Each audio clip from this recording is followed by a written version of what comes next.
तसेच ज्यांनी मला इथं बोलवलं ते हरिभक्तपरायण दत्तात्रय महाराज पवार यांनी वेळोवेळी फोन केला आणि फोन केल्याबरोबर टायमिंग काय माहित नव्हतं की टायमिंग नक्की किती आहे. नेहमीचं टायमिंग 9 ते 11 असतं. त्यांनी फोन करून सांगितलं, मी एवढंच सांगायचो की मी तुमच्या बरोबर वेळेत येतो, पण वेळ किती आहे ती नक्की माहित नव्हतं. तुम्ही या, येतो म्हणलं, पण ते म्हणले पुढचं आहे का, वेळ 7 ते 9 आहे आणि बरोबर 7 वाजता इथं आगमन झालं. विठ्ठल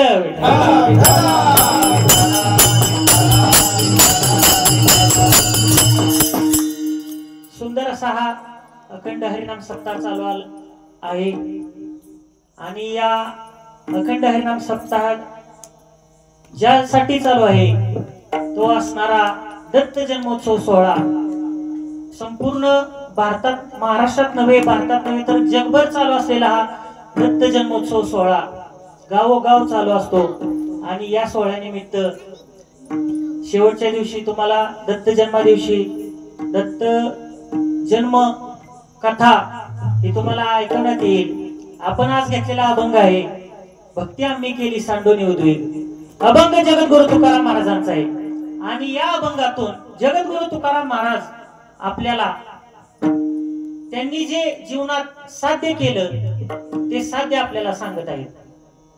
त्या साध्य कसं केलं, त्या साधनाची दिशा कोणती होती आणि कोणतं साधन केलं हे साधन आपल्याला सांगत आहेत.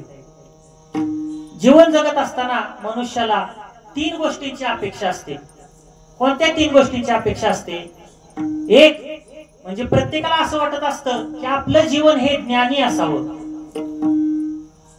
दुसरी अपेक्षा अशी आहे, प्रत्येकाला असं वाटत असतं की आपलं जीवन हे चिरंजीव असावं, आपल्याला भरपूर आयुष्य मिळावं.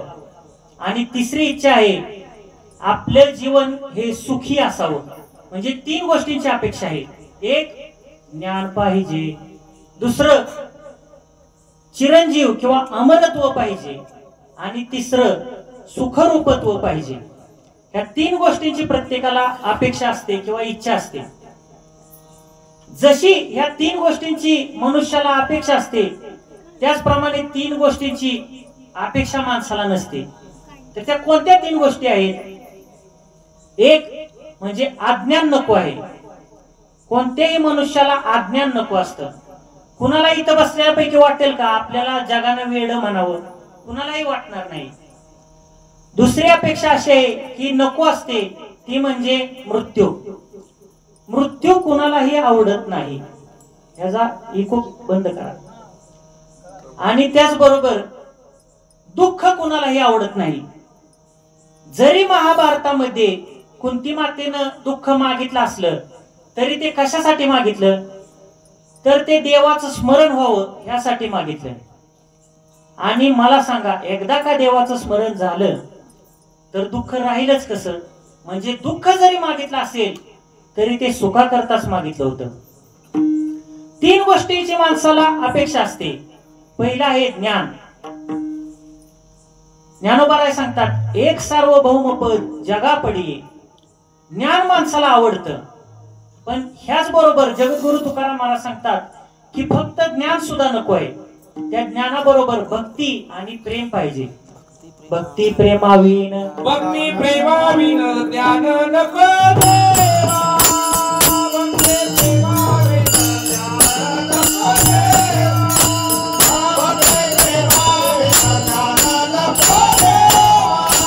भक्ती प्रेमाविन ज्ञान नको देवा.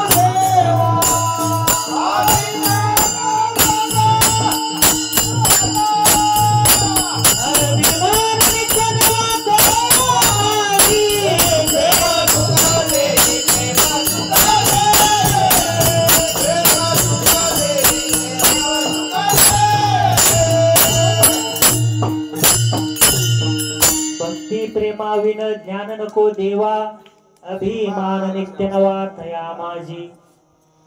म्हणजे जरी ज्ञान पाहिजे, जरी ज्ञान, पण जेव्हा मनुष्याकडे ज्ञान येतं त्या ज्ञानाबरोबर अहंकार येतो आणि गर्व सुद्धा येतो.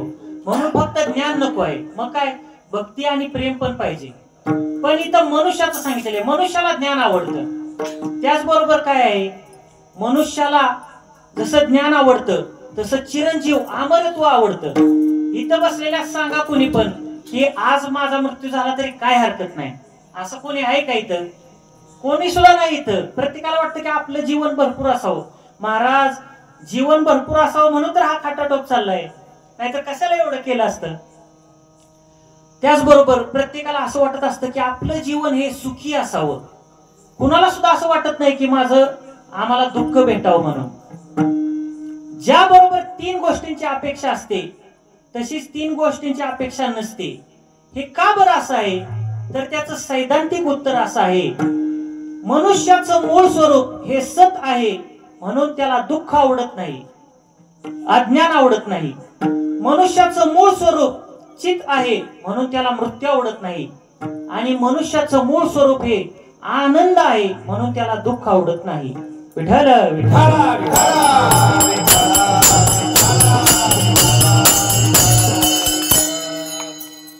आज या ठिकाणी आपण ज्या 3 गोष्टींची अपेक्षा आहे त्याचा विचार करू आणि ज्या 3 गोष्टींची अपेक्षा नाही ते बाजूला ठेवू. ज्ञान मनुष्याला आवश्यक आहे, तसंच चिरंजीव म्हणजे भरपूर आयुष्य माणसाला अपेक्षित आहे. तुम्हाला सांगतो, एखाद्याला मृत्यू हा शब्द सुद्धा आवडत नाही, किंवा सहज भांडता भांडता एखादा मनुष्य म्हणतो, अरे बाबा माझा ऐक, अरे बाबा माझा ऐक, नाही ऐकत तर जा मर तिकडे. त्या मर शब्दाचा माणसाला राग येतो. म्हणजे मर हा शब्द सुद्धा आवडत नाही तर मृत्यू कसा आवडेल. एकदा काय झालं, एक आजी होती, 72 वर्ष वय होतं आजीचं. किती वर्ष वय होतं? 72 वर्ष. लक्षात ठेवा, 72 वर्ष वय होतं आजीचं. आणि 72 वर्ष वय असताना रेड्यावर बसून एक इसम आला. काय त्याचं नाव असेल? यम. आणि तो यम आल्यानंतर त्या आजीपाशी आला, म्हणाला, आजी जय हरी जय हरी. कोण रे बाबा तू? अगं आजी मी यम. मग कशा करता इथं आला? अगं आजी मी तुला नेण्याकरता आलो. म्हणलं म्हणजे काय? अगं आजी, मेल्यानंतर जो यम न्यायला येतो तो यम आहे मी. तुझं आयुष्य संपलं आज. आज मी तुला नेण्याकरता आलो. चल बरं आता आपण जाऊया. आजी म्हणाली, अरे काय वेडा बेडा आहेस का काय? कुठं कळवलं नाही, पत्र नाही, SMS नाही, फोन केला नाही, निदान मिस कॉल तरी द्यायचा म्हणजे मी आले असते. यम म्हणाला, आजी हे सगळे नियम तुम्हाला पृथ्वीवर लागू होतात, आम्हाला हे नियम नसतात. चल बरं तुला नेण्याकरता आलो. आजी म्हणाली, हे बघ काम अजून शिल्लक आहेत. काय म्हणाले आजी? काम अजून शिल्लक आहेत. 72 वर्ष वय आहे आजीचं. आणि आजीनं काय उत्तर दिलं? काम अजून शिल्लक आहेत. या जगात 2 प्रकारचे वर्ग आहेत. एक वर्ग आहे सामान्यांचा वर्ग, म्हणजे तुमचा आमचा वर्ग, आणि एक वर्ग आहे महात्म्यांचा वर्ग. 72 वर्ष वय झालं आजीचं, आणि तरी पण आजीनं उत्तर काय दिलं? काम अजून शिल्लक आहे. असं सामान्याचं आयुष्य असतं की कितीही जरी आयुष्य असलं तरी काम शिल्लक राहतात. आयुष्य संपून जातं पण काम शिल्लक राहतात. हे झालं सामान्यांचा वर्ग. आणि आयुष्य शिल्लक आहे पण काम संपून जातात, हा झाला महात्म्यांचा वर्ग. काम नाही, काम नाही, काम नाही, काम नाही, काम नाही, काम नाही, झालो पायी कामा, झालो पायी कामा, झालो पायी कामा, झालो पायी कामा, झालो पायी कामा, झालो पायी कामा. काम नाही, काम नाही, झालो पायी कामा, झालो पायी कामा, झालो पायी कामा. काम नाही, काम नाही, झालो पायी कामा, झालो पायी कामा, झालो पायी कामा.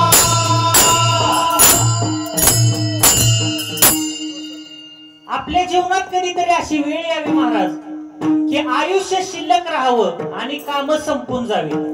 पण आपल्या जीवनात कधी सुद्धा अशी वेळ येत नाही.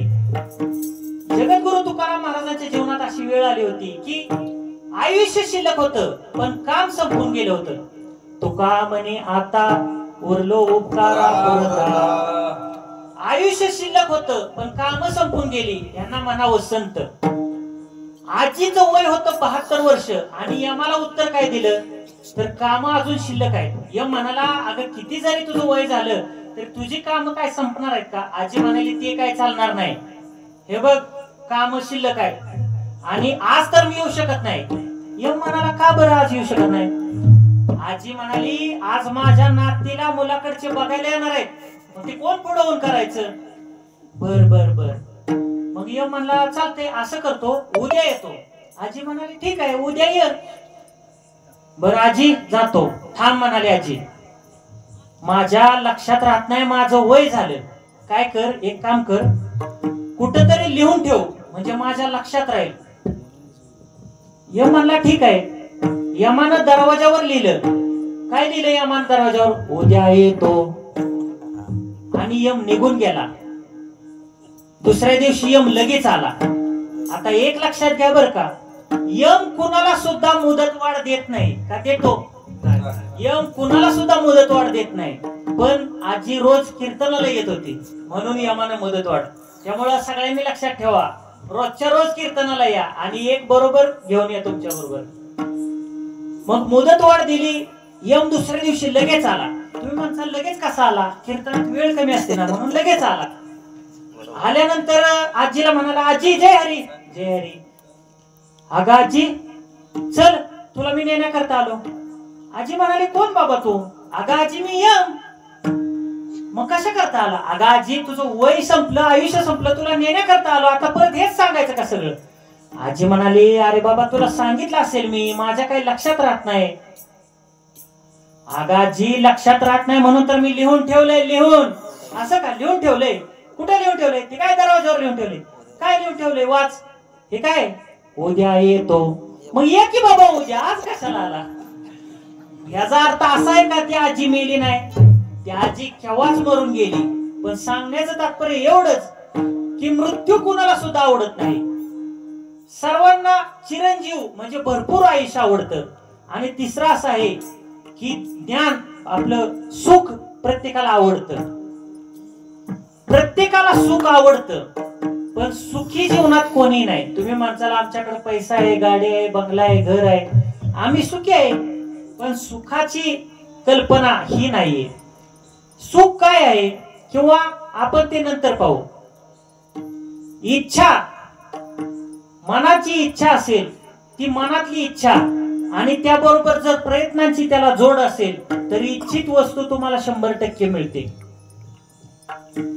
महाराज म्हणतात एक इसम महाराजांकडे आला जगद्गुरु तुकाराम महाराजांकडे म्हणाला मला तुम्ही सांगा.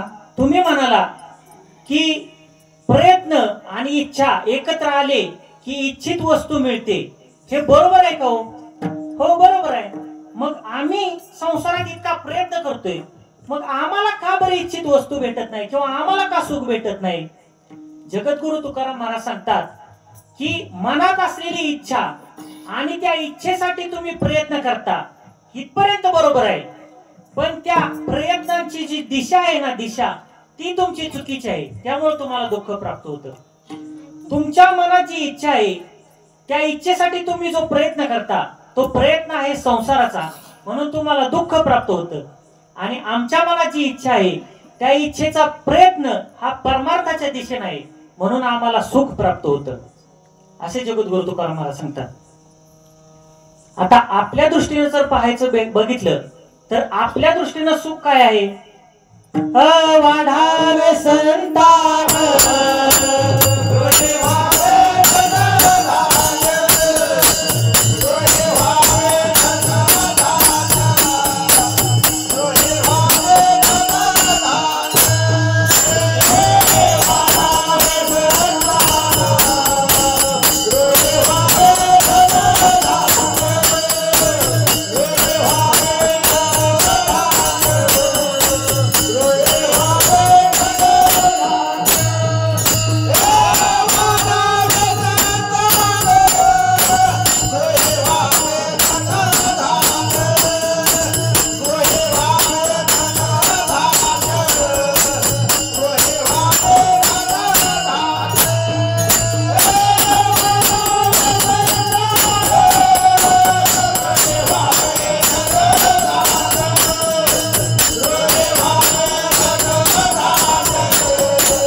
असावे धनधान्य, म्हणजे आपली इच्छा तरी काय आहे. आपण संसारिक जीव आहे, आपल्या घरी धनधान्य असावं, मोठा बंगला असावा, गाडी असावी, एवढीच आपली इच्छा आहे. याच्या पुढे आपलं काही जात नाही. पण जगद्गुरु तुकाराम महाराजांचं वेगळं आहे. जगद्गुरु तुकाराम महाराज सुख मागतात, पण ते कोणतं सुख आहे तर ते आपण पुढे पाहू. जगद्गुरु तुकाराम महाराज सांगतात की इच्छा आणि प्रयत्न एकत्र असतील तर तुम्हाला इच्छित वस्तू 100% मिळेल. एकदा एक माणूस पंढरपूरला जायचं म्हणून एसटीत बसला आणि एसटीत बसल्यानंतर 15 मिनिटं झाली, 20 मिनिटं झाली, पंढरपूर काही ये नाही. कंडक्टर पशी गेला, म्हणला पंढरपूरला जायचे. अरे वेड्या, म्हणला पंढरपूरला जायचे, मग एसटीचा बोर्ड पाहून बसायचं का नाही त्या एसटीत. मला ही एसटी कुठं जाते, ही एसटी कोल्हापूरला जाते. मला सांगा किती तास बसल्यानंतर पंढरपूर येईल. किती जरी तास बसला तरी पंढरपूर येणार नाही. का? कारण त्या एसटीची दिशा चुकीची आहे म्हणून. एकदा काय झालं, एक पूर्वीच्या काळी बैल असायचे बघा. बैल इतर बऱ्यापैकी जुनी माणसं आहेत. एखादा बैल समजा मोकळा सोडला तर 1 तास मोकळा बैल सोडला तर किती किलोमीटर अंतर चालू शकतो बैल. 1 तास मोकळा सोडला किती किलोमीटर अंतर चालेल सांगा, आकडा सांगा एखादा. सांगा. 7 किलोमीटर. किती किलोमीटर चालेल? 10-15 किलोमीटर. बरोबर, तुमचं पण बरोबर आहे. तुमचं काय म्हणणं आहे, किती किलोमीटर चालेल? 5 किलोमीटर. मग आता नक्की बरोबर कुणाचं दाखायचं? तुमचंही बरोबर आहे, तुमचंही बरोबर आहे. तुमचा जो बैल आहे 10 किलोमीटर चालतोय, तो म्हणजे आता आपण येताना बघितलं त्या बैलगाड्याच्या शर्यतीतला बैल आहे, तरुण आहे. यांचा बैल म्हातारा आहे, त्यामुळे असं आहे. समजा एखादा बैल 10 किलोमीटर प्रति तास याप्रमाणे चालला तर चालत असताना पूर्वीच्या काळी बघा ते गाणा असायचा, गाणा किंवा चरखा. जर इकडे चरखा नसला तर आमच्या इकडे कोरेगाव भागात जिले काटापूर म्हणून गाव आहे, तिथं चरखा अजून सुद्धा बैलावर चालतो. तर ते गाणा किंवा चरखा असेल तर तो बैल, आणि तो 10 किलोमीटर प्रति तास चालणारा बैल 7 वाजता झोंपला आणि 12 वाजता सोडला तर किती तास चालला? 5 तास चालला. 5 तास चालल्यानंतर 10 किलोमीटर प्रति तास या हिशोबाने किती किलोमीटर चालायला पाहिजे? 50 किलोमीटर चालायला पाहिजे. झोंपलाय 7 वाजता बैल, सोडला 12 वाजता, मग चालला किती तास? 5 तास. आणि किती किलोमीटर अंतर कापलं? 50 किलोमीटर. झोंपला 7 वाजता, सोडला 12 वाजता, किती तास चालला? 5 तास चालला. आणि किती किलोमीटर अंतर कापलं? 50 किलोमीटर. झोंपला 7 वाजता, सोडला 12 वाजता, किती तास चालला? 5 तास. आणि किती किलोमीटर अंतर कापलं? आता तुम्हाला वाटतंय का मला ह्याच्या पुढे काही येणार झाले? मला तुमच्याकडून उत्तर पाहिजे. सकाळी 7 वाजता झोंपलेला बैल दुपारी 12 वाजता सोडला, 5 तास बैल चालला आणि 50 किलोमीटर अंतर कापलं असं तुमचं म्हणणं आहे. पण 1ही किलोमीटर अंतर कापलं नाही. का? कारण त्याची दिशा चुकीची आहे. 7 वाजता बैल जिथं बांधला, 12 वाजता बैल तिथं सोडला. अंतर कापलं गेलं नाही. का? बैलाच्या चालण्याला गती होती का नाही? गती होती, पण बैलाच्या चालण्याची जी दिशा होती ती दिशा चुकीची होती. जगद्गुरु तुकाराम महाराज सांगतात, अजून तिले घाना बांधोनी डोळे, मागे झोले आगोनी डोळे, चालले किती मेहनत करे, तुकाराम भये भुगतान, अजून तिले घाना बांधोनी डोळे,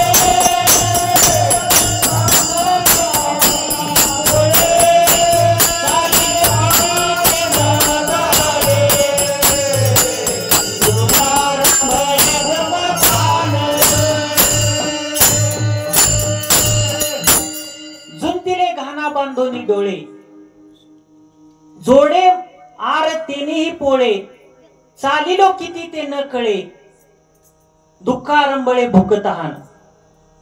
जगत तुकाराम महाराज सांगतात की बैलाच्या चालण्याला गती होती पण दिशा नव्हती. कोणता बैल? सरक्याचा बैल. आता तुम्हाला वाटतंय का हे बैलाचं सांगते मी? बैलाचं नाही, हे आपलं आहे. आणि असा असणारा बैल किती जरी चालला तरी त्याला अंतर कापलं जाणार नाही. आपलं सुद्धा असंच आहे. आपण काबाड कष्ट करतो पण आपलं जे साध्य आहे त्या साध्यापर्यंत आपण पोहोचत नाही. का? कारण आपली दिशा चुकीची आहे. जर तुम्हाला दिशा बरोबर व्हावी असं वाटत असेल तर दिशा, जगद्गुरु तुकाराम महाराज सांगतात की दिशा एकच आहे. कोणती आहे? जगद्गुरु तुकाराम महाराजांनी सांगितलेलं आहे की एक साध्य आहे, एक साधन आहे, त्या साधनाची एक दिशा आहे. आणि जसं साध्य आहे, जसं त्या साधनाची दिशा आहे तसं त्याची फलश्रुती सुद्धा आहे, म्हणजे त्याचं साधन. जगद्गुरु तुकाराम महाराज सांगतात की तुम्ही कोणतं साधन केलं? तर आम्ही भक्ती केली. आता भक्ती म्हणजे नेमकं काय? भक्तीचे आचार, भक्तीचे विचार. जगद्गुरु तुकाराम महाराज सांगतात की भक्ती म्हणजे एकच आहे. भक्ती ते नमन, वैराग्य तो त्याग, ज्ञान ब्रह्मी भोग ब्रह्मतनो. नमन करणं, नमस्कार करणं म्हणजे भक्ती आहे.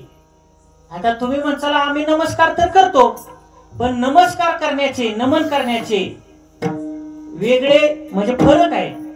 जगद्गुरु तुकाराम महाराज नमस्कार कसे करतात? त्यांनी 2 प्रकार सांगितलेले आहेत किंवा 2 नियम सांगितलेले आहेत. कोणते 2 नियम? इकडे बघा. 2 नियम असे आहेत की नमस्कार करत असताना आपल्यामधील जे अहंकार आहे, गर्व आहे किंवा आपलं जे आपली योग्यता आहे ती बाजूला ठेवली पाहिजे. आणि ज्याला नमस्कार करायचे त्याची तेवढी पात्रता आहे का हे पाहायचं नाही. ह्या 2 गोष्टी जर तुम्ही पाहिल्या तर तुम्ही केलेल्या नमस्काराचा तुम्हाला नक्कीच फायदा होईल. म्हणजे तुम्ही जो नमस्कार करताय ती भक्तीमध्ये मोडेल. नाहीतर तुम्ही केलेला नमस्कार हा नमस्कार मानला जाणार नाही, भक्ती मानली जाणार नाही. जगद्गुरु तुकाराम महाराज म्हणतात की नमस्कार करत असताना वाकून नमस्कार केला पाहिजे, म्हणजे वाकलं पाहिजे. आता वाकलं की काय होतं? वाकलं की अहंकार जातो. आणि अहंकार गेला तर काय होतं? अहंकार गेला की देव भेटतो. देव भेटला की काय होतं? देव भेटला की कीर्तन संपलं ना. वाकलं, नमस्कार केला की अहंकार जातो. अहंकार गेला की काय होतं? देव भेटतो. ही आहे भक्ती. जगद्गुरु तुकाराम महाराज सांगतात की नमस्कार करताना तुम्ही समोरच्याची पात्रता आणि तुमची योग्यता बघितली नाही पाहिजे. मला सांगा, ते चपात्या बनवतात त्याला काय म्हणते? तो लाटणं. माहित आहे तुम्हाला? तुम्हाला माहित आहे? असू द्या, प्रगतीचा काळ आहे. मग ते लाटणं जे असतं ना, असं दोन्ही बाजूला जाड आणि मध्ये निमुळत असं लाटणं. दोन्ही बाजूला जाड. वेगळं आहे का? मग कसं आहे लाटणं? मध्ये जाड आहे, नाही का? कोण? लाटणं. हा, लाटणं. मध्ये जाड असतं ते लाटणं. आता मध्ये जाड याचे 2 प्रकार आहेत बरं का. मध्ये जाड म्हणजे अंतःकरणामध्ये असणारा गर्व, अहंकार. आणि मध्ये जाड असल्यानंतर वागता येत नाही ना असं, म्हणून मध्ये जाडचे 2 प्रकार आहेत. लाटण्या ऐसा न लवे, पात्रू जेवी न द्रवे. जगद्गुरु तुकाराम महाराज सांगतात की मध्ये जाड म्हणजे एक अहंकार असणारी माणसं वाकतच नाहीत कोणासमोर. एका महाराजांना म्हणलं, का हो तुम्ही त्याच्यासमोर नमस्कार केला नाही, वाकला नाही, मी आणि त्याला नमस्कार करायचा? कळलं का नाही? म्हणजे आपली योग्यता किती आहे ह्याच्यावर कळतं की आपण वागतोय का नाही.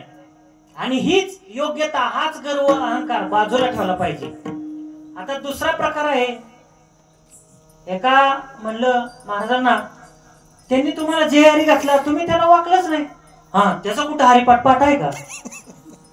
असं आहे. म्हणजे आपली योग्यता, आपल्यातील अहंकार, गर्व बाजूला ठेवला पाहिजे आणि समोरच्याची तेवढी पात्रता आहे का नाही ही बघितली नाही पाहिजे, तेव्हा ती भक्ती ठरते. जगद्गुरु तुकाराम महाराज सांगतात, पंढरीच्या कोणा नाही अभिमान, पंढरीच्या कोणा नाही अभिमान, पंढरीच्या कोणा नाही अभिमान,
जगद्गुरु तुकाराम महाराज सांगतात की पंढरीच्या कोणा किंवा पंढरीशी कोणा नाही अभिमान, म्हणजे वारकरी जे आहेत त्यांच्यामध्ये अभिमान नाही, अहंकार नाही, म्हणून तर ते एकमेकांच्या पाया पडतात आणि एकमेकांच्या पाया पडणं म्हणजेच भक्ती होय.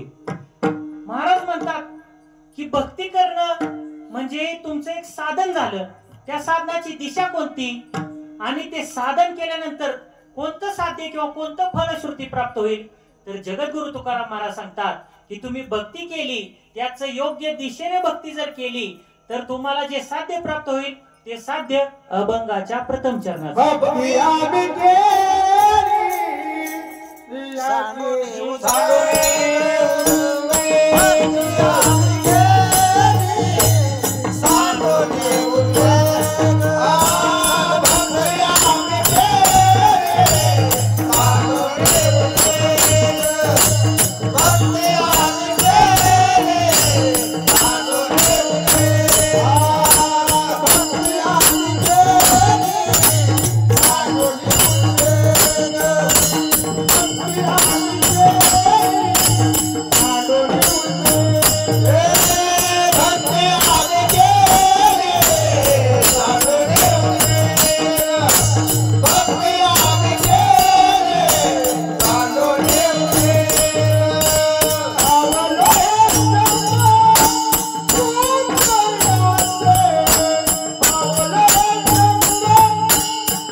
जगद्गुरु तुकाराम महाराज सांगतात की भक्ती आम्ही केली सांडोनी उद्वेग, पावलो हे संग सुखयाचे. भक्ती आम्ही केली हे झाले साधन, सांडोनी उद्वेग हे झाली त्या साधनाची दिशा, आणि ह्याचं फल काय, तर पावलो हे संग सुखयाचे हे झालं त्याचं फल. आता पावलो हे संग सुखयाचे म्हणजे काय, तुमच्या आमची सुखाची जी व्याख्या आहे ती वेगळी आहे. आणि जगद्गुरु तुकाराम महाराज सांगतात की जगद्गुरु तुकाराम महाराजांच्या मते सुख कोणतं आहे, तर जगद्गुरु तुकाराम महाराजांच्या मते सुख हे आहे की भगवान पंढरीश परमात्म्याच्या सहवास मिळावा, हेच आमचं सुख आहे. आपण एवढा मोठा हा अखंड हरिनाम सप्ताह कशासाठी केलाय, तर या 7 दिवसामध्ये आपल्याला संत सज्जनांची संगत व्हावी, गुरुदेव दत्तांचं नामस्मरण व्हावं, त्यांचं जे काही आख्यान आहे ते आपल्या कानावर पडावं, आपल्या चांगलं आचरण व्हावं, हे म्हणजे आपलं झालं त्याचं फलश्रुती. आणि ह्या फलश्रुतीसाठीच आपण एवढा मोठा खाटाटोप केलेला आहे. आता आपल्यामध्ये सुख म्हणजे काय आहे हो, पैसा हे पैसा, संपत्ती, सत्ता हे आपल्यामध्ये सुख आहे.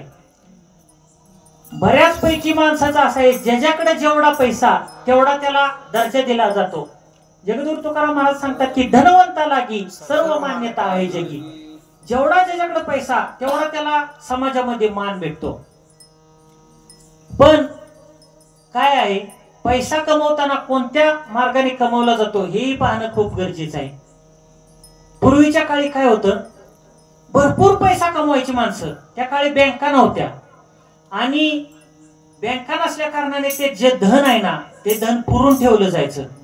आणि ते धन पुरून ठेवल्यानंतर ज्याने धन पुरून ठेवलेलं आहे एवढा लोभी मनुष्य असायचा की ते धन पुरून ठेवले हे कोणाला सांगत नसायचा. आणि कोणालाही सांगितलं नसल्यामुळे ते धन तिथंच राहायचं आणि तो माणूस ज्याने धन पुरून ठेवलेला आहे तो मरून जायचा. जेव्हा तो माणूस शेवटच्या घटका मोजत आहे तेव्हा त्याचा जो मुलगा आहे तो कानात यायचा, कुठं काय पुरून ठेवलंय का सांगा. पण ते काय सांगत नसायचं. का बरं, कारण त्याच्या बायकोनं मुलांनी त्याला कधी पाणी विचारलेलं नाही, चहा विचारलेला नाही, त्याच्या हाल अपेष्टा करून तो मरलेला असायचा. मग तो कसा सांगेल. मग ते पूर्वीच्या काळी जे धन आहे ते कसं पुरलं जायचं ह्याची एक प्रक्रिया आहे. आता त्या प्रक्रियेला वेगळं पाकिट लागतं, पण तुम्हाला फ्री मध्ये सांगतो, पहिला वेळ आपल्याला त्यामुळे. तर ती प्रक्रिया अशी आहे, मातीचं गाडगं किंवा तांब्याचं भांड हांडा घेतला जायचा. त्या हांड्यामध्ये ते जे आपलं सोनं नाणं असेल, हिरे मोती, ते सगळे त्यात ठेवले जायचे. आणि ते ठेवलेले असताना दोन वस्तू त्यात ठेवल्या जायच्या. कोणत्या दोन वस्तू? तर एक म्हणजे कणकीचा कोंबडा आणि नाग, अशा त्या दोन कणकीच्या वस्तू त्यामध्ये ठेवल्या जायच्या. आणि त्या गोष्टी ठेवल्यानंतर बर का वैभव महाराज, आता बघा लिंक लागली, आता सगळी कान टवकारून ऐकायला लागली. मगाशी भक्ती वगैरे मला एवढा वेळ आहे महाराज. तर त्या ज्या गोष्टी आहेत त्या पुरून ठेवल्यानंतर ज्याने ते पुरून ठेवलेलं आहे त्यानं जर ते सांगितलं नाही की बाबा हे पुरून ठेवले आणि तो मेला, तो मेल्यानंतर ह्या दोन गोष्टींना जीव फुटायचा, त्या जिवंत व्हायच्या आणि जिथं पुरून ठेवलेलं आहे तिथं वर त्या दोन गोष्टी यायच्या. कोण? कोंबडा आणि नाग. एखादा मनुष्य जर तिथून जात असेल तर या दोन्ही पैकी एक त्याला 100% दिसणार. पूर्वीच्या काळी माणसं म्हणायची तिथं कोणच जात नाही, एवढा मोठा नाग मला दिसला, ते त्या धनावरच आहे, लक्षात ठेवायचं. माणसं म्हणायची तिथं तर वस्ती वगैरे काहीच नाही, मग तिथं कोंबडं कसं काय आरवतं? तर ते धनावरच आहे. मग ते धन जे असायचं ज्यानं पुरून ठेवलेलं आहे तो तर मेला, मग आता ते काढायचं कसं? त्याची सुद्धा एक प्रक्रिया आहे आणि त्याचं सुद्धा वेगळं पाहिजे, पण तुम्हाला फ्री मध्ये चला. तर त्याचं काय प्रक्रिया आहे? काही वस्तू आहेत. कोणत्या वस्तू? तर कावळ्याची चोच, पालीची शेपटी, घुबडाचा पंख, वटवाघळीचा डोळा, अशा गोष्टी एकत्र करून त्याचं अंजन तयार केलं जायचं. आता कोणी त्याच्या प्रयत्नात पडू नका, माझ्यावर येईल सगळं. तर त्या गोष्टींचं अंजन करायचं आणि जो पायाळू व्यक्ती आहे ना, पायाळू व्यक्ती, त्या पायाळू व्यक्तीच्या डोळ्यात, म्हणजे पायाकडून जन्माला आलेला, त्याच्या डोळ्यात ते अंजन घातलं जायचं आणि अमावस्येच्या रात्री सुद्धा त्याला ते धन दिसायचं. आणि मग ते धन त्याला दिसलं की मग ज्याचं धन आहे त्याला म्हणायचं, अरे कशाला त्या जर्शीची धारा काढताय, तिथे जेसीबी लावा येडा बाबळी खाली, भरपूर धन्य तो. विठाला विठाला विठाला.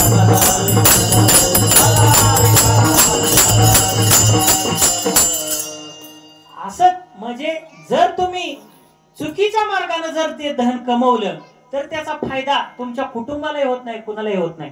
आणि जर योग्य मार्गाने जर तुम्ही ते धन कमवलं तर असा मोठा नाम सप्ताह आणि या चांगल्या गोष्टीसाठी तुम्ही त्याचा प्रयत्न करू शकता. हे धन तुम्ही त्याचा विनिमय अशा नामयज्ञ करू शकता, पारायण करू शकता, कीर्तन ठेवू शकता. हा त्याचा म्हणजे एक उपयोग आहे जर चांगल्या प्रकारे जर धन तुम्ही कमावलं तर. जगद्गुरु तुकाराम महाराज सांगतात की तुम्हाला सुख पाहिजे असेल तर ते सुख तुम्हाला कसं प्राप्त होईल? तर ते सुख भक्ती केल्यानंतर प्राप्त होईल. भक्ती करतो, कोणती भक्ती? तर नमस्कार करणं ही भक्ती आपण ऐकलं. त्या भक्तीची दिशा कोणती?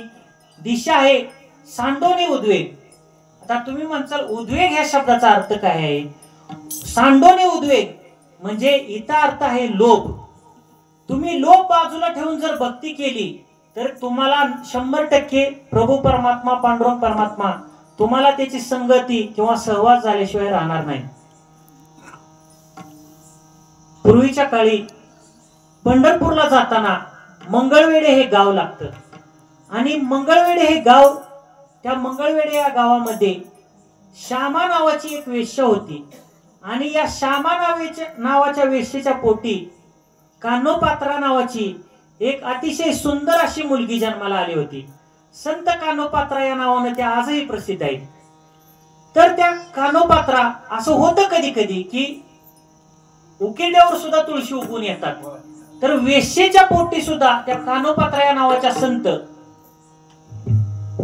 त्या ज्या कानोपात्रा होत्या त्या कानोपात्रेंना त्यांच्या सौंदर्याचा खूप गर्व होता. किती गर्व होता?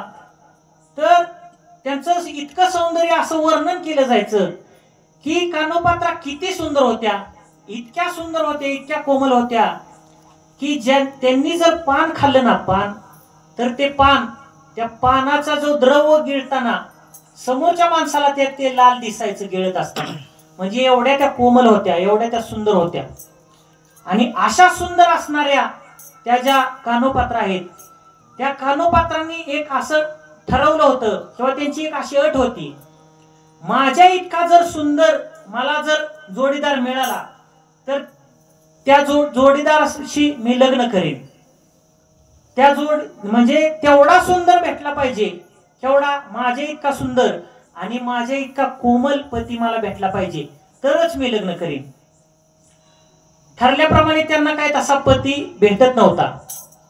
एकदा अशीच आषाढी वारी चालली होती आणि आषाढी वारी चालत असताना आषाढी वारी त्या कानोपात्रांच्या घरापुढून जात होती.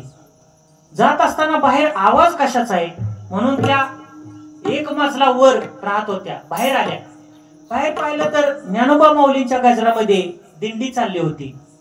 आणि दिंडी जात असताना त्यांच्या एक लक्षात आलं की सर्व वारकरी चालले आहेत.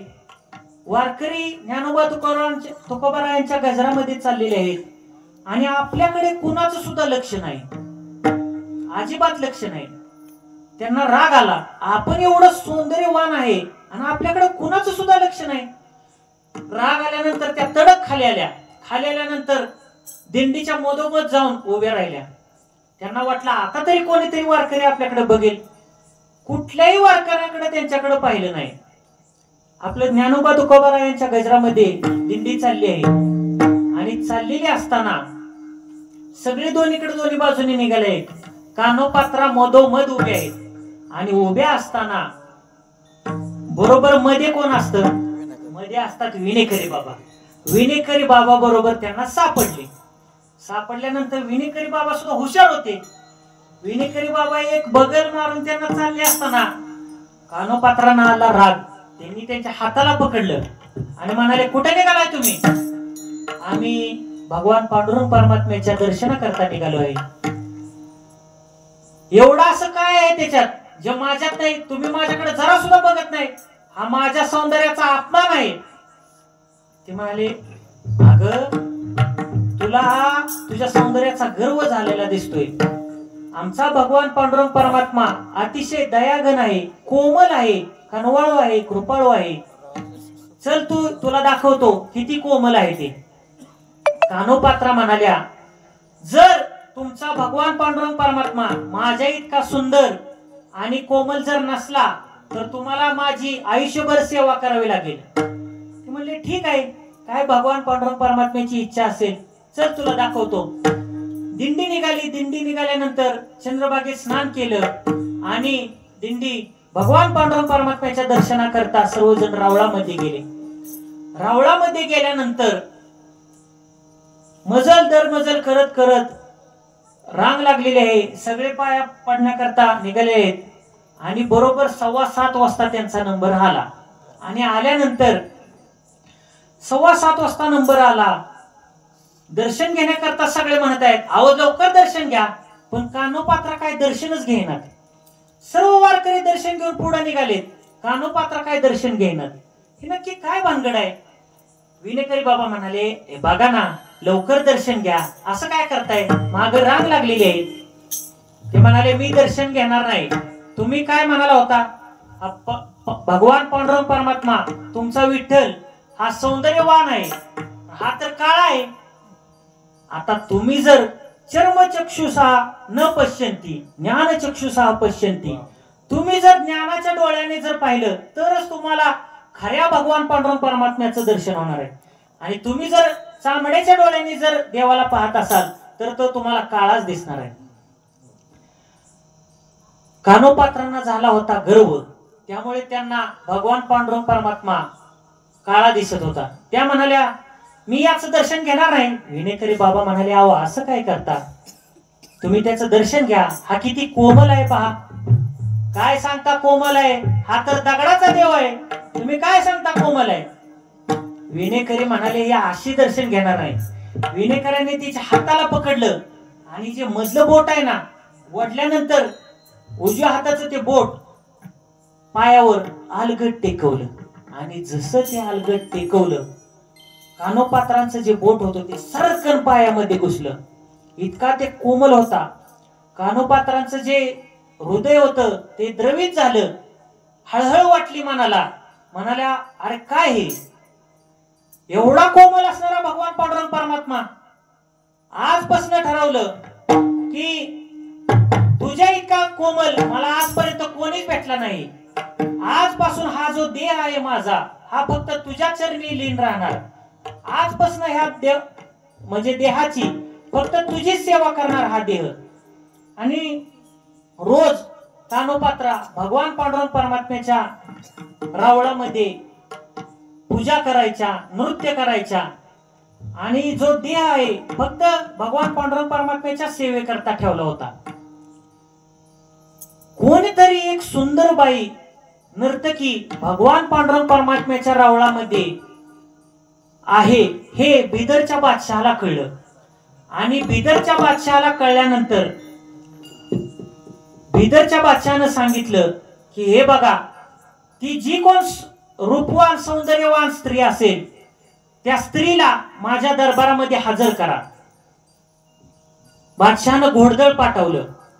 आणि घोडदळ पाठवल्यानंतर ही गोष्ट इकडे कानोपात्रांना कळाली.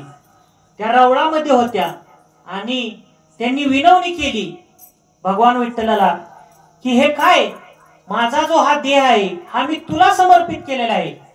आणि आता जर माझा देह मला पकडून त्यांनी जर दरबारामध्ये नेलं तर ह्या म्हणजे विनयभंग होईल. आता काय केलं पाहिजे. घोड्यांच्या टापांचा आवाज आला. देह अतिशय व्याकुळ झाला कानोपात्रांचा. नको देवराया अंत आता पाहू, प्राण हा सर्वता जाऊ पाहे. डोकं ठेवलं कानोपात्रांनी भगवान पांडुरंग परमात्म्याच्या चरणावर. आणि त्यांचा जो देह होता तो तिथेच पडला. आणि प्राणज्योत जी होती ती विठ्ठलाच्या मूर्तीमध्ये समाविष्ट झाली. सैनिकांनी येऊन पाहिलं तर काय, हा देह पडलेला दिसतोय. कानोपात्रांचा मृत्यू कसा काय झाला. ते मोकळ्या हाताने माघारी गेले. आणि जे बडवे होते त्यांनी कानोपात्रेचा देह रावळाच्याच एका बाजूला पुरला. आज जरी तुम्ही गेला तरी तुम्हाला भगवान पांडुरंग परमात्म्याच्या रावळामध्ये प्रवेश करताना एक फांदी आडवी येते. आणि ज्या फांदीचं तुम्ही दर्शन घेता तीच कानोपात्रेची फांदी म्हणून आजही प्रसिद्ध आहे. भगवान पांडुरंग परमात्म्याची एवढी भक्ती केली कानोपात्रांनी की त्यांना भगवान पांडुरंग परमात्म्याच्या सुखाचा म्हणजे सहवास लाभला. आणि जो भगवान पांडुरंग परमात्म्याचा सहवास जो लाभला, जगद्गुरु तुकाराम महाराज सांगतात की हे सुख आहे. आणि हे सुख कसं आहे तेच जगद्गुरु तुकाराम महाराज अभंगाच्या दुसऱ्या चरणामध्ये सांगतात. सुख आम्हाला रे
सुखामा झाले धरितायाचा संग, पळाले उद्वेग सांडोनिया. जगद्गुरु तुकाराम महाराज सांगतात की आम्हाला सुख झालं. सुख कसं झालं, सुख कसं प्राप्त झालं तर आम्ही भगवान पांडुरंग परमात्म्याचा संग केला म्हणून आम्हाला सुख प्राप्त झालं. आता तुमच्या आमच्या मते सुख कसं आहे, प्रत्येकाची वेगवेगळी इच्छा आहे, प्रत्येकाचं सुख वेगवेगळं आहे. जगद्गुरु तुकाराम महाराज सांगतात की आम्हाला सुख प्राप्त झालं. कसं प्राप्त झालं तर दुसऱ्या चरणाच्या उत्तरार्धामध्ये सांगितलेलं आहे. पळाले उद्वेग सांडोनिया. आता तुम्ही म्हणसाल जगद्गुरु तुकाराम महाराजांनी एकच शब्द दोनदा किंवा शब्दाची पुनरुक्ती कशी काय केलेली आहे बाबा? जगद्गुरु तुकाराम महाराज सांगतात की भक्ती आम्ही केली सांडोनी उद्वेग आणि पळाले उद्वेग सांडोनिया. तर पहिल्या चरणामध्ये जो उद्वेग शब्द आहे तो एकवचनी शब्द आहे. एकवचनी शब्दाचा अर्थ आहे की लोभ. लोभ बाजूला ठेवून भक्ती केली. त्याची फलश्रुती काय झाली तर सुकाम्मा झाले धरता याचा संग. मग त्याची फलश्रुती काय तर पळाले उद्वेग. आता इथं पळाले म्हणजे अनेक वचनी बहुवचनी शब्द आहे. पळाले मग कोण कोण पळाले तर उद्वेग या शब्दाचा आहे की काम आणि क्रोध. काम आणि क्रोध पळून गेले. कशामुळे तर भगवान पांडुरंग परमात्म्याचे आम्हाला संग झाला. आता तुमच्या आमच्या मध्ये जर सुख प्राप्त लोभ बाजूला ठेवला. लोभ कसा तर काही सुद्धा मागितलं नाही, काही न मागता भक्ती केली. आता तुम्ही आम्ही काय करतो भक्तीला सुरुवात करायच्या आधीच आपल्या मनामध्ये काही ना काहीतरी मागतो आपण. एकदा काय झालं एक माणूस होता अतिशय गरीब होता, अतिशय खूप दारिद्र्याने 18 विश्व दारिद्र्याने गांजलेला मनुष्य. आणि असा या मनुष्य भगवान शंकराची आराधना करायचा, गुरुदेव दत्तांची आराधना करायचा. आराधना करत असताना त्याच्या पत्नीने सांगितलं काय तुम्ही इतकी त्या गुरुदेव दत्तांची आराधना करता, तुम्ही काय मागत का नाही? अगं काय मागायचं नसतं. असं काय करता असं काय करता म्हणलं की तिथंच वितळला माणूस. हे बघा आपलं दारिद्र्य जाण्यासाठी काहीतरी मागून तरी बघा, किमान आपलं दारिद्र्य गेलं पाहिजे. बर ठीक आहे म्हणाले. भगवान गुरुदेव दत्तात्रयांपाशी गेले आणि गुरुदेव दत्तात्रयांची पूजा केली. पूजा केल्यानंतर मनात इच्छा नसताना सुद्धा गुरुदेव दत्तात्रय प्रसन्न झाले आणि त्यांनी एक डबी दिली. डबी दिल्यानंतर त्यांनी बघितलं ही डबी कशाची आहे. ते म्हणाले रोज माझं स्मरण करत जा. माझं स्मरण केल्याबरोबर ह्या डबीतून 1 तोळ्याची अंगठी निघेल. त्याने बाहेर आल्या आल्याच प्रयोग करून बघितला. गुरुदेव दत्त म्हणाला डबी उघडली तशी सोन्याची अंगठी. घरी जातानाच त्यानं कमीत कमी 10 तोळ्याच्या अंगठ्या साठवल्या आणि गेल्यानंतर घरी गेल्यानंतर सांगितलं हे बघ ही डबी गुरुदेव दत्तात्रयांनी मला डबी दिलेली आहे, कोणाला सुद्धा ही डबी दाखवू नको. डबी म्हणले डबीत काय आहे असं? हे बघ तुला सांगतो, गुरुदेव दत्तात्रयांचं स्मरण केलं की ती डबी उघडली 1 तोळ्याची अंगठी निघते. झालं. त्यांनी कार्यक्रमच चालू केला. सकाळ दुपार संध्याकाळ गुरुदेव दत्त म्हणाले डबी उघडली की लगेच सोन्याची अंगठी, गुरुदेव दत्त म्हणाले की लगेच डब्यातून. असं करता करता मोठा बंगला बांधला, गाडी घेतली आणि बंगला गाडी घेतल्यानंतर शेजारच्या पोटात दुखायला लागलं. ही मोठी अडचण आहे बर का. एखादा शेजारी जर मोठा होत असला तर त्याच्या का पोटात दुखतं काय सांगता येत नाही. डॉक्टरकडे गेला. डॉक्टर म्हणा डॉक्टर पोटात दुखते. का दुखते? अरे काय खाल्लंस का? म्हणाल नाही तसं काय नाही. मग काय पळालास का पाणी पिऊन? म्हणा तसं सुद्धा काय नाही. मग मला काय ओझं उचललं का? म्हणा तसं पण काय नाही. तुझ्या पोटात का दुखते? मला शेजारच्यानं बंगला बांधला त्यामुळे पोटात दुखते. आता ह्याच्यावर काय औषध आहे का? मग शेजारीन तिच्याकडे गेली एकदा. म्हणाली काय ग एवढे तुम्ही कर्मदारिद्र्य झाला होता, एवढे तुम्ही दुःखी होता, मग अचानक तुमच्याकडे श्रीमंती कशी आली?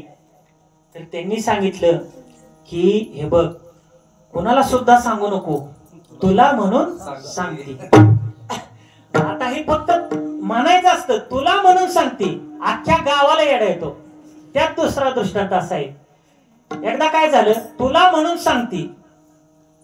त्या बाईच्या एक नवरा होता आणि त्याची जी पत्नी होती तिच्या पोटातच काय राहायचं नाही. एखादी गोष्ट तिच्या पैसे सांगितली अख्ख्या गावाला माहिती पडायचं. नवऱ्याने धाडा द्यायचं ठरवलं आणि धाडा द्यायचं ठरवल्यानंतर नवऱ्याने काय केलं, एक कलिंगड कापलं, फडक्यात गुंडाळलं आणि त्याच्यावर गुलाल टाकला किंवा कुंकू टाकलं. ते लाल दिसायला लागलं, त्यातून रक्त पडल्यासारखं जाणवलं आणि त्यानं घरात घेऊन गेला आणि मला हे बघ ऐकलं का, हे शिक्क्यावर एक मुंडकं तोडून आणलेलं आहे, मला लय त्रास द्यायचा म्हणून, आणि ते मुंडकं तोडून ठेवलेलं आहे, कोणाला सुद्धा सांगू नको. तर धरत म्हणाले नाही बाबा कोणाला सुद्धा सांगत नाही. भांडी घासणारी बाईक आली. अगं तुला म्हणून सांगती आमच्या नवऱ्यानं काय आणून ठेवले माहितीये का? लगेच भांडी घासणारीनं बाहेर गेली, पाटलीनं बाईच्यात गेली, म्हणाली तुला म्हणून सांगती तिच्या नवऱ्यानं काय आणून ठेवले सांगितले का? असं करता करता अख्ख्या गावात गोष्ट गेली. गेल्यानंतर गावात पोलीस गाडी आली. पोलीस गाडी आल्यानंतर त्याला पकडलं. पकडल्यानंतर म्हटलं मला का पकडलं? त्याने पोलिसांनी सांगितलं घरात काय ठेवले, कुणाचं मुंडकं तोडून आणलंय? अहो म्हणाला ह्याच्यासाठी तर मी पत्नीला धडा शिकवण्यासाठी हे सगळं केलंय. मग ते आणा बरं म्हणले. काय उघडून बघितलं तर काय होतं? कलिंगड अर्ध कापून ठेवलं होतं. पण तुला म्हणून सांगती बायकाच्या पोटात काय राहत नाही, तिला धडा शिकवावं म्हणून एवढं सगळं केलं. तर तिला सांगितलं आज पहिल्या दृष्टांतात येऊ की तिला सांगितलं की हे बघ तुला म्हणून सांगते आमचा जो नवरा होता गुरुदेव दत्तात्रयांचं स्मरण करायचा आणि त्यांना अशी डबी दिली भगवान दत्तात्रयांनी की गुरुदेव दत्त म्हणलं स्मरण केलं, डबी उघडली की सोन्याची अंगठी. असं होय. ती लगेच घरी गेली. घरी गेल्यानंतर कामावरून नवरा आला. नवऱ्यानंतर ऐकलं का? अहो काय रात्रभर काबाड कष्ट करताय दिवस रात्र, तुमच्या काय लक्षात आहे का? म्हणजे काय झालं? अहो शेजारच्या घरा एवढे मोठे कसे झाले, कसे काय श्रीमंत झाले? त्यांना गुरुदेव दत्तात्रयांनी एक डबी दिली, चला बर तुम्ही पण जावा. आता मला सांगा त्यांना कशी काय डबी? तरी पण ते गेले. गेल्यानंतर गुरुदेव दत्त प्रसन्न झाले. भगवान म्हणाले काय पाहिजे? शेजारच्याला जशी डबी दिली तशी डबी मला द्या. आता जशी तशी डबी द्या म्हणली, पण त्या डबीतून काय निघालं पाहिजे हे कळावं का नाही? गेले. गेल्यानंतर डबी मिळाली. घरी येत असताना प्रयोग करून बघायचं ठरवलं आणि प्रयोग करत असताना गुरुदेव दत्त आणि डबी उघडली. जशी का डबी उघडली तसा त्यातून बुटका माणूस बाहेर निघाला आणि बाहेर निघाला ती वस्तारा घेऊनच बाहेर आला. त्याचे मिशा काढल्या, भोया काढल्या, चप्पी केली पूर्ण. म्हणलं हे काय विचित्रच आहे, म्हणलं हे काहीतरी. त्याने धरला ते बुटका माणूस, डबीत घातला आणि टोपण लावलं. घरी गेला पळत पळत आणि घरी गेल्यानंतर म्हणला हे बघ ऐकलंस का, ही डबी तेवढी झाकून ठेव, उघडू नका अजिबात. ती म्हणली नव दत्तात्रयांकडे गेला होता का बालाजीला गेला होता? म्हणले हे बघ ती काय सगळं बाजूला ठेव, ही डबी तेवढी कोणाला दाखवू नको. चालतंय म्हणले. डबी पडवीला नेऊन ठेवली. 1 महिना झाला, 2 महिने झाले, डबी अजिबात सुद्धा बाहेर काढली नाही. हिच्या काय राहणं झाले, कधी एकदा डबी उघडेन, कधी एकदा डबी उघडेन. तिने एक दिवशी ठरवलं 6 महिने झाल्यानंतर आज आपण मुहूर्त चांगला आहे, डबी आज आपण उघडायची. ठरल्यानंतर गावातल्या सगळ्या सवासनींना बोलावलं. म्हणजे हळदी कुंकवाचा कार्यक्रम आहे. बोलवल्यानंतर सगळ्यांना मोठा असा वाडा होता. वाड्यात सगळ्यांना बोलवलं. म्हणजे आले का? नाही आमच्या वंश तेवढ्या राहिले, तेवढ्या त्यांना आत घेऊ द्या. आत बोलावून घेतलं, कडी लावली दरवाजाची आणि मग त्याचं पूजन चालू केलं. ब्रह्मार्पणम ब्रह्मवीर ब्रह्माग्नो ब्रह्मणाहुतम ब्रह्मयोती नगंतव्य ब्रह्मक्रम समाधीना पूजन केलं. सगळ्यांना एकत्र आणले. म्हणले थांबा थांबा, मोठा मान कोणाचा आहे? म्हणले पाटलीनबाईंना सांगा उघडायला. पाटलीनबाई पासून सुरुवात करूया. आणि हळदी कुंकू लावलं. जशी का डबी उघडली त्यातून बुटका माणूस निघालं. अर्ध्या तासात सगळ्या महिला मंडळ बालाजीसने जाऊन आल्या. विठ्ठल विठ्ठल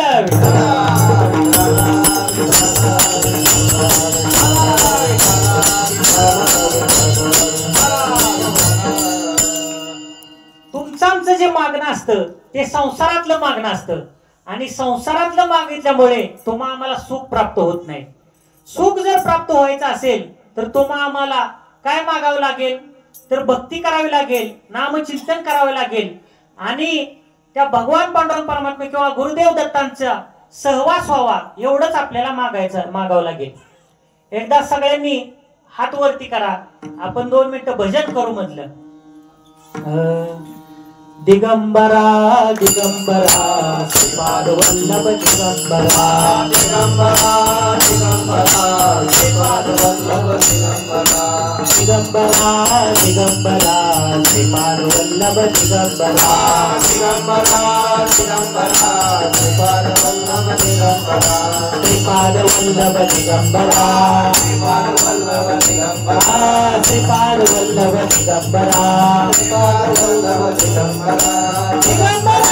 दिगंबरा श्रीपाद वल्लभ दिगंबरा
जगद्गुरु तुकाराम महाराज सांगतात की सुख प्राप्त करून घ्यायचं असेल तर तुम्हा आम्हाला भक्ती केली पाहिजे आणि भक्ती केल्यानंतर तुम्हा आम्हाला सुख प्राप्त होईल. आणि ते सुख कोणतं आहे तर भगवान पांडुरंग परमात्मा किंवा गुरुदेव दत्तांचा सहवास लाभावा हे सुख आहे. जाता जाता 5 मिनिटं आपल्याला छत्रपती शिवाजी महाराजांचं थोडंसं चरित्र सांगू आणि सेवेला समारोप करू.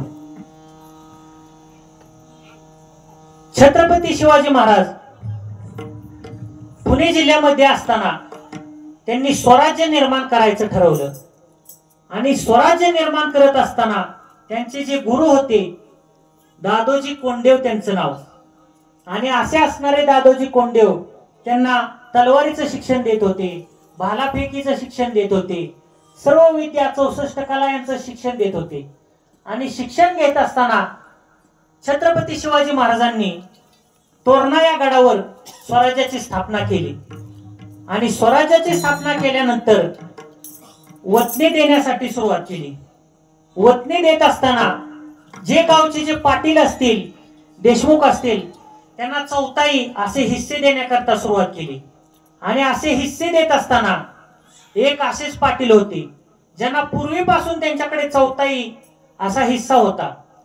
घरची भरपूर श्रीमंती होती आणि त्या पाटीलकीचा असा असणारा गर्व, त्या गर्वाने उन्मत्त झालेला असा बाबा पाटील नावाचे रांजाचे बाबा पाटील असे होते.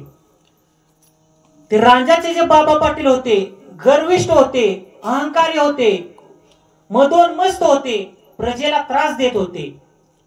जरी आपल्यातीलच होते तरी सुद्धा आपल्याच प्रजेला त्रास देणं हे काही बरोबर नव्हतं. आणि आपल्या प्रजेला त्रास देत आहेत हे छत्रपती शिवाजी महाराजांना कळालं. कोण एक रांजाचे बाबा पाटील आहेत आणि आपल्या प्रजेला त्रास देत आहेत. एकदा काय झालं, एक ब्राह्मण गृहस्थ रडत रडत छत्रपती शिवाजी महाराजांपाशी पोहोचले. आणि छत्रपती शिवाजी महाराजांपाशी पोहोचल्यानंतर ते म्हणाले की महाराज, माझ्यावर खूप मोठा अन्याय झालेला आहे. 16 वर्षाची माझी जी मुलगी होती त्या मुलीवर रांजाच्या बाबा पाटलाने अन्याय केलेला आहे, अत्याचार केलेला आहे. आणि अत्याचार करून तिला मारून नदीमध्ये फेकून दिलेला आहे. माझी मुलगी काय मला माघारी भेटणार नाही, पण मला न्याय हवा महाराज, मला न्याय हवा. शिवछत्रपतींनी आदेश दिला, हे पहा तानाजी येसाजी सगळ्यांनी एकत्र व्हा, घोड्यावर टाप मारून जावा रांजाला. आणि रांजाला गेल्यानंतर जे कोणी बाबा पाटील पाटील असतील त्यांना पकडून मुसक्यावून माझ्या पुढे दरबारामध्ये हजर करा. त्या काळी लाल महालामध्ये दरबार भरायचा, छत्रपती शिवाजी महाराजांचा दरबार. आणि असा दरबार भरल्यानंतर त्या दरबारामध्ये न्याय निवाडा चालायचा. त्या काळी छत्रपती शिवाजी महाराजांच्या आऊसाहेब महाराणी जिजाबाई आऊसाहेब ह्या त्या न्याय निवाडा पाहायचा. आणि न्याय निवाडा पाहत असताना छत्रपती शिवाजी महाराजांनी जिजाबाई साहेबांना सांगितलं की मातोश्री, उद्या एक राजा काय न्याय देतो ते तुम्ही पाहाच.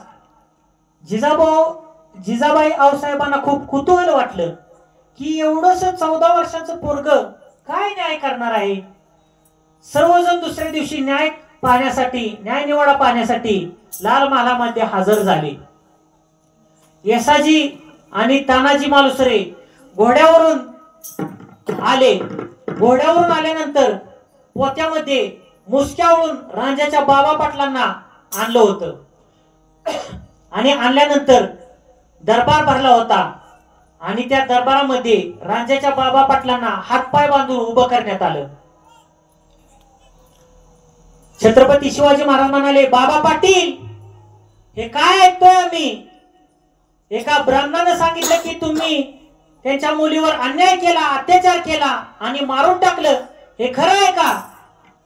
बाबा पाटलांनी दादोजी कोंडेवांकडे पाहिलं आणि नजरेनं सांगितलं की दादोजी, या कालच्या मुलाला सांगा, हे जरी राजा म्हणून घेत असतील तरी मी बाबा पाटील म्हणून राजाचा प्रसिद्ध आहे.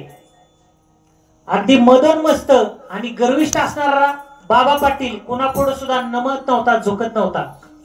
आणि असा असणाऱ्या बाबा पाटलांपुढे न्याय निवाडा सादर केला. याचं काय गुन्हे आहेत? गुन्हे वाचण्यात आले. हे पहा, या बाबा पाटलांनी जनतेवर अन्याय केलेला आहे, अत्याचार केलेला आहे, स्तोम माजवलेला आहे आणि एका ब्राह्मणाच्या मुलीवर अत्याचार करून तिला मारून नदीमध्ये फेकलेला आहे.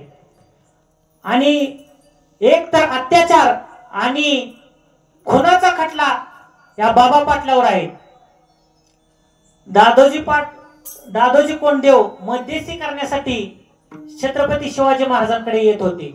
पण छत्रपती शिवाजी महाराजांनी सांगितलं, हे पहा गुरुदेव, आज तुम्ही काही यामध्ये लक्ष घालू नका. छत्रपती शिवाजी महाराज कडाडले आणि सांगितलं, बाबा पाटील, ही जनता तुमची बटीक नसते. तुम्ही जे अन्याय चालवलेला आहे, अत्याचार चालवलेला आहे, याची शिक्षा तुम्हाला 100% मिळेल. ऐकलत का? तलवारी काढा आणि या बाबा पाटलाचा चौरंग करा. चौरंग करा म्हणजे हातपाय तोडा असा आदेश दिला. आणि जसा आदेश दिला त्या गर्विष्ठ असणाऱ्या, अहंकारी असणाऱ्या बाबा पाटलाचे हात पाय तोडण्यात आले. आणि त्या काळी संपूर्ण पुणे परगण्यामध्ये एकच खबर पसरली, हे नीट राहावा बर का, एका दोरीनं चाललं पाहिजे. अगा ती कालचं पोरग चौरंग करते, नीट राहावा बर का. अशी जबर वचक बसली. जशी त्या काळी जबर वचक बसली, जर छत्रपती शिवाजी महाराज आज जरी असते, संपूर्ण समाजावर वचक बसवली असते. जसं छत्रपतींचं स्वराज्य आहे तसं आजही आपल्याला ते स्वराज्य भेटलं असतं. छत्रपती शिवाजी महाराजांनी ज्याप्रमाणे दादोजी कोंडदेवांकडे गुरु मानलं आणि शिक्षण घेतलं, त्याचप्रमाणे गुरुदेव दत्तांचे सुद्धा 24 गुरु होते. आणि त्या 24 गुरूंकडून गुरुदेव दत्तांनी त्यांना शिक्षण घेतलं. शिक्षण म्हणण्यापेक्षा आशीर्वाद त्यांचा घेतला. आणि त्या आशीर्वादावर आजही आपण एवढ्या मोठ्या उत्साहामध्ये जन्मोत्सव साजरा करतो. आणि त्या जन्मोत्सवानिमित्त आज हे पवार कुटुंबीय असतील, त्या पवार कुटुंबियांनी आज मला या ठिकाणी आमंत्रित केलं. सुंदर असा अखंड हरिनाम सप्ताह चाललेले आहेत. व्यासपीठ चालक हरिभक्त पारायण आनंद महाराज, गायक मंडळी असतील, इंद्रासारखे आपले पकवाजवादक असतील, पेटी मास्तर असतील, तुम्ही सर्व माता माऊली तसेच पितृ वर्ग वडीलधारी सर्वांच्या चरणी विनम्र असे झालेली कीर्तन सेवा ठेवतो. आणि सुंदर असा हा अखंड हरिनाम सप्ताह, या हरिनाम सप्ताहाला आपण सहकार्य केलं पाहिजे. आता सहकार्य म्हणजे काय? असा आहे का सर्व भार एकट्यानंच उचलायचा? जे काय असेल खारीचा वाटा सर्वांनी उचललेला पाहिजे. काय असतं बरं का, जगद्गुरु तुकाराम महाराज सांगतात की 3 प्रकारची माणसं आहेत. प्रकाराचे 3 तुका म्हणे केले जन. कोणती आहेत? तर तामसू वृत्तीची आहेत, काही राजस वृत्तीची माणसं आहेत आणि काही सात्विक वृत्तीची माणसं आहेत. सात्विक वृत्तीची माणसं एकत्र येऊन असा हा कार्यक्रम पार पाडला जातो. कबीर महाराजांच्या मते 9 प्रकारची माणसं आहेत. कोणती 9 प्रकारची माणसं? काय आहेत? पोपटाच्या जातीची माणसं. आता ती पोपटाच्या जातीची माणसं कोणती?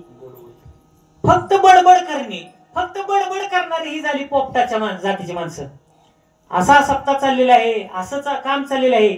स्वतःच काही योगदान नाही, कीर्तनाला येणार नाही, काय नाही, फक्त सांगणार म्हणजे न्यूज बातमी देणं, ही झाली पोपटाच्या जातीची माणसं. काही माणसं आहेत ते आहेत कोकिळेच्या जातीची माणसं. आता कोकिळेच्या जातीची माणसं कशी? तर गोड बोलणारी माणसं, अगदी गोड बोलून आपलं काम साधवणारी ही झाली कोकिळेच्या जातीची माणसं. कौवा किसका धनहरे कोकिल किसको देत, मीठी बानी बोल के सब अपनों को कर लेत. म्हणजे गोड बोलून सगळ्यांना आपलंसं करणारी ही झाली कोकिळेच्या जातीची माणसं. काही माणसं आहेत ती आहेत कावळ्याच्या जातीची माणसं. आता कावळ्याच्या जातीची माणसं कोणती? कावळ्याच्या जातीची माणसं अशी आहेत, कावळा काय करतो? जिथं जखम बरोबर तिथं चोच मारणार. 2 भावाभावातलं जर चांगलं चाललं असेल तर तिथं बरोबर काहीतरी काडी लावणार, भांडणं लावणार. अरे काय करतो? काय नाही, पाणी धरलेलं आहे उसाला. अरे काय गाड्यागत राबतोय? तुझा भाव तिकडे कांजीची पांढरी कपडे घालून तालुका भर येतोय आणि तू काय राब राब राबतोय? म्हणजे चांगले 2 भावात चाललेलं आहे. या कावळ्याच्या जातीच्या माणसांना दिसत नाही. काही माणसं कशी असतात? घोबडाच्या जातीची माणसं. एकदा काय झालं, घोबडांचा मेळावा भरला आणि ठरलं, हे पहा आज रात्री 12 ते पहाटे 5 वाजेपर्यंत आपण मीटिंग घ्यायची आहे. कसली मीटिंग? तर त्या मीटिंगचा विषय आहे सूर्य जगात नाही, हा विषय आहे मीटिंगचा. आता मला सांगा, रात्री फिरणाऱ्यांना कधी सूर्य दिसेल का? एक त्यातला मोठा घोबड त्याचा अध्यक्ष झाला आणि बोलू लागला, काय रे घोबडांनो, ऐकलं का? जगात सूर्य आहे का? सगळी घोबडं म्हणायला लागली, नाही महाराज, असता तर दिसला नसता का? बरोबर आहे महाराज. सगळ्या घोबडांनी ठरवलं की हे पहा, सगळ्यांनी इथं सही शिक्का मारा, आजपासून या जगात सूर्य नाही. आणि सगळ्यांनी ठरवलं. 5 वाजता मीटिंग संपली आणि मीटिंगचा विषय काय होता? या जगात सूर्य नाही. लाखो घोबडं जरी एकत्र आली तरी 6:30 वाजता सूर्य उगवायचा काय राहणार आहे का? तशी या जगात ऐकलं का रे, या जगात देव आहे का? त्यांना सहकार्य करणारे नाही महाराज, असता तर दिसला नसता का? अरे काय तुझ्या बापाचा गडी आहे का? असला तर दिसला असता का? त्याच्या पुढे लगेच 5 लिटर दूध आणून ठेवायचं देव नाही म्हणणाऱ्याच्या पुढं आणि सांग, ह्याच्यात दही तूप आहे का? ते म्हणाल आहे की, मग दे काढून म्हणायचं. अरे असं कसं दे? त्याचं मंथन केलं पाहिजे. मंथुनी नवनीता तैसे घे अनंता. जर ह्या दुधात दही असेल, तूप असेल, लोणी असेल तर आत्ता काढून दे. नाही. असंच जगात देव आहे का नाही जर म्हणला तर देव आहे, पण त्यासाठी कष्ट घ्यावे लागतात, सायास करावे लागतात. पुढचा वर्ग आहे, कोणता वर्ग आहे? तर बेडकाचा.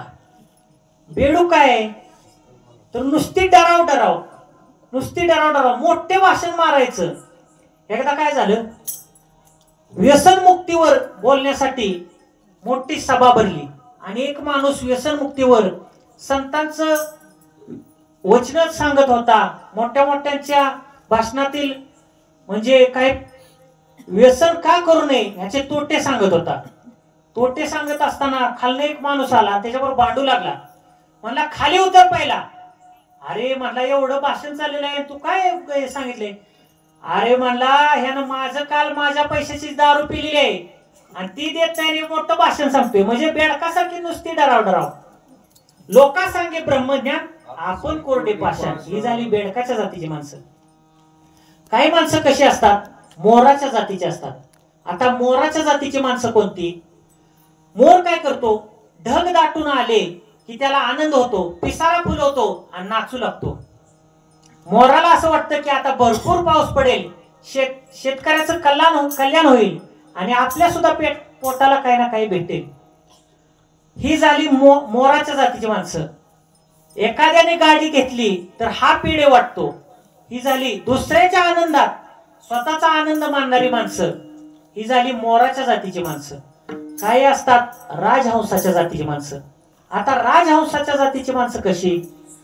राजहंसाच्या समोर दुधामध्ये पाणी मिसळून जर ठेवलं तर राजहंस काय करतो, फक्त दूध तेवढं ग्रहण करतो आणि खाली पाणी शिल्लक ठेवतो. चांगलं काय, वाईट काय, सार काय आहे, आसार काय आहे, आपल्यासाठी काय चांगलं आहे, काय वाईट आहे, हे ज्यांना कळतं ती झाली राजहंसाच्या जातीची माणसं. आता काही माणसं कशी असतात माहितीये का? काही माणसं अशा असतात बगळ्याच्या जातीची माणसं. तर तुम्ही म्हणसाल बगळ्याच्या जातीची माणसं कशी? तुमचं भाग्यवान असा भाग आहे, या मार्गाने पालखी जाते ज्ञानेश्वर महाराजांची, आणि त्या पालखीमध्ये काय होतं, सगळे असा पांढरा पेहराव असतो, गळ्यामध्ये माळा असतात. पण असंच सगळ्यांचा पेहराव असतो, सगळेच वारकरी असतात का? सगळेच वारकरी नसतात. काय वारकरी कसे असतात माहितीये का? साधे कपडे जरी असतील तरी ते भक्तीमध्ये तल्लीन असतात. आणि काय काय असे असतात, पांढरी कपडे घालतात, गळ्यात 2-2 माळा, आणि बरोबर पालखी जवळ आली जे घोष करतात पुंडलिक हरी विठ्ठल आणि पुढच्याचा किस्सा मारतात. म्हणजे असतात चोर पण बगळ्यासारखे पांढरे कपडे घालणार, गळ्यात 2-2 माळा घालणार.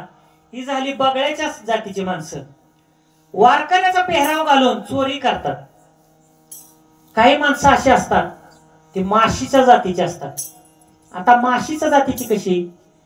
जर एखादा माणूस जेवता जेवता चुकून माशी जर तोंडात गेली तर जे काही जेवण आहे ते सगळं बाहेर काढते. स्वतः सुद्धा त्याचा काय उपयोग नाही आणि दुसऱ्यालाही उपयोग होऊन देत नाही. अशीच माशीच्या जातीची जी माणसं असतात.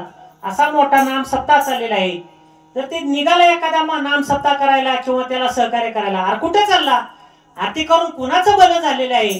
ही झाली माशीच्या जातीची माणसं.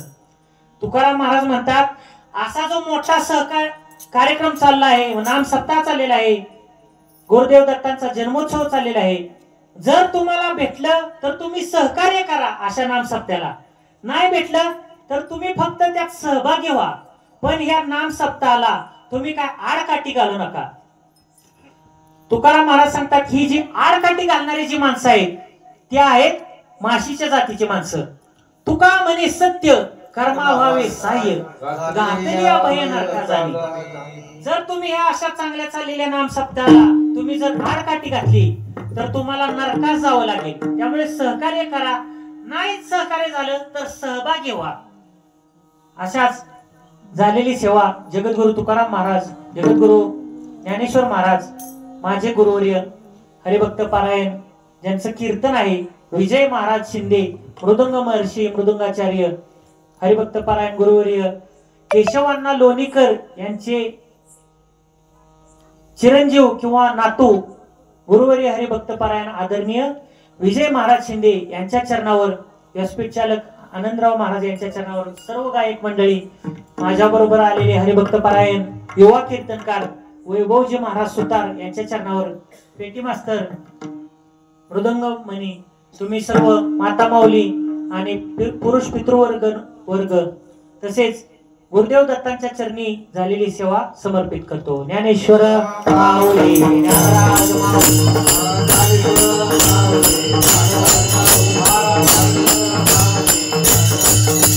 तुकाराम तुकाराम तुकाराम तुकाराम तुकाराम तुकाराम तुकाराम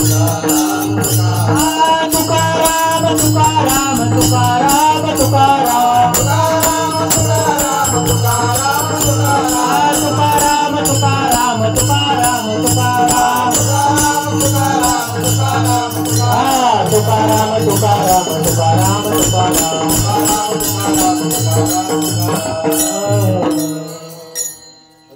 करविली तैसी केली कटकट वाकडी का नीट देव जाणे पायाच्या प्रसादे काही बोलिलो विनदे मज क्षमा करणे संती नव्हे अंग बहुते युक्ती बोलण्याच्या आवेशात काही चुकीचं गेलं असेल की माझी तुमचाच मुलगा समजून चूक माफ करा काही चुकलं असेल माझ्या बुद्धीचा दोष समजा जे काही चांगलं असेल गुरुवर्य केशवांना लोणीकर तसेच गुरुवर्य विजय महाराज शिंदे लोणीकर यांच्या चरणावर समित करतो विठ्ठल जय जय विठ्ठल जय विठ्ठल जय जय विठ्ठल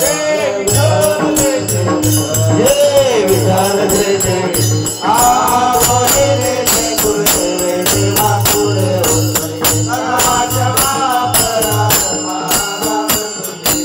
आये विचारे नारी कारणे आपुला राजा परात्मा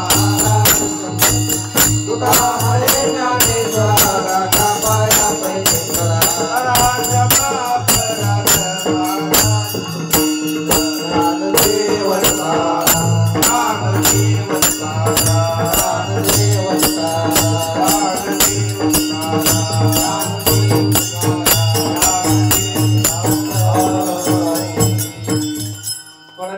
हरिभक्त परायण प्रेम महाराज भोसले वडूज यांनी अतिशय सुंदर अशी कीर्तन सेवा केली त्याबद्दल पवार कुटुंबीय व सर्व ग्राम